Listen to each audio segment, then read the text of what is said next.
मेरा नाम अली सब है और मेरा ऑफिशियल यूट्यूब चैनल है। अल्लाहुम्मा सल्लि वसल्लम बारिक अला सय्यिदना मोहम्मद नबी उम्मी अली साहबी अल्फाज मरते हैं। बिस्मिल्लाह। मेरे प्यारे बहन भाई और बच्चों, अस्सलाम वालेकुम रहमतुल्लाहि व बरकातुहू। अल्लाह के फजल करम से, उसकी तौफीक से मैं आपकी खिदमत में हाज़िर हूँ। एक अच्छी सी वीडियो लाया हूँ, देखिएगा, मेरी दुआ कीजिएगा। ये चलते हैं वीडियो की तरफ। बिस्मिल्लाह रहमान रहीम। शुरू अल्लाह के नाम से जो बड़ा मेहरबान नहायत रहने वाला है। मेरे अजीज़ों, एक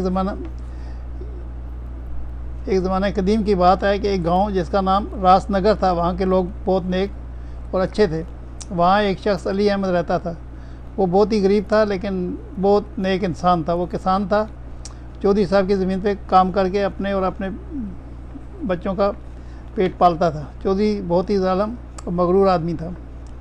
वो दूसरों से बुरा रवैया रखता था, लोगों की दिल आज़ारी हमेशा करता था। अहमद की एक ही बेटी थी जिसका नाम नूरी था। वो 8वीं जमात की तालबा थी। अहमद अली की ख्वाहिश थी कि वो उसकी बेटी आला तालीम हासिल करे। एक दफ़ा वो उसके यहाँ एक फ़कीर आया और चौधरी के घर को देख कर रुक गया। वहाँ के नौकर से पानी की दरख्वास्त की, मगर जब चौधरी ने फ़कीर की आवाज़ सुनी तो गुस्से से बोला कि दफ़ा हो जाओ। उसकी बहुत बेइज्जती की। फ़कीर बहुत ही प्यासा था। चौधरी का रवैया देख कर वो रो पड़ा और आगे चल पड़ा।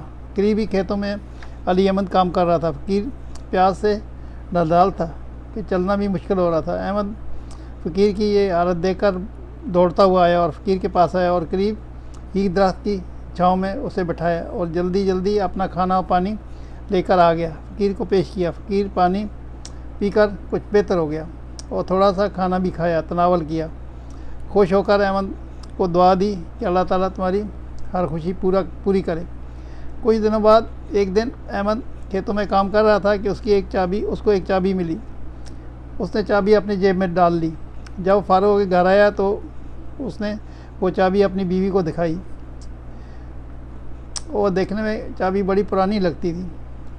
उसने वो चाबी अपने तकिए के पास रख दी और सो गया। रात को उसने ख्वाब में देखा कि खेत के करीब एक दरख्त है जिसके तने के नीचे एक संदूक जिसकी ये चाबी है। सुबह उसकी जब आँख खुली तो सब कुछ भूल चुका था। उसने चाबी जेब में डाली और नूरी को स्कूल छोड़ने चला गया।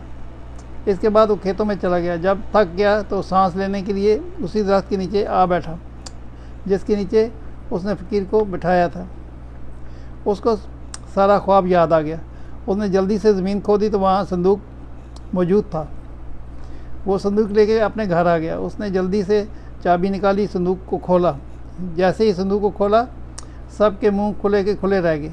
सब हैरान थे, क्यों ना होते। संदूक कीमती जेवरात और सोने के सिक्कों से भरा हुआ था और अहमद की खुशी की इंतहा ना रही कि वह जल्दी से उठा और कुछ अशरफियाँ उसने रख कर बाकी सारे गांव में तकसीम कर दी। अहमद खुश था कि उसकी नेकी काम आई और अब इन पैसों के ज़रिए वो नूरी को तालीम देने की उसकी दरीना ख्वाहिश पूरी हो जाएगी। मेरे अजीज़ों, आपने देखा कि अली अहमद ने फ़कीर की खिदमत करके उसकी दुआ ली और अल्लाह ताला ने उस पर रहमत की बारिश कर दी। दुआ है कि अल्लाह ताला हमें सब गरीब मस्कीनों फ़कीरों की खिदमत की सआदत नसीब फरमाए। आमीन सुम्मा आमीन या रब्बिल आलमीन। मेरे अजीज़ों, आपने देखा कितनी सबक में वीडियो थी। देखिएगा, मेरी दुआ कीजिएगा। सल्लल्लाहु ताला खैर खल्क़ि मोहम्मद व आलिहि वसहबी अजमईन रहमतिक या अरहमर राहिमीन। अल्लाह ने चाहा तो कल फिर मैं हाज़िर हूँगा एक नई वीडियो के साथ। जब तक इजाज़त, अल्लाह हाफ़िज़। अस्सलामु अलैकुम व रहमतुल्लाहि व बरकातुहू।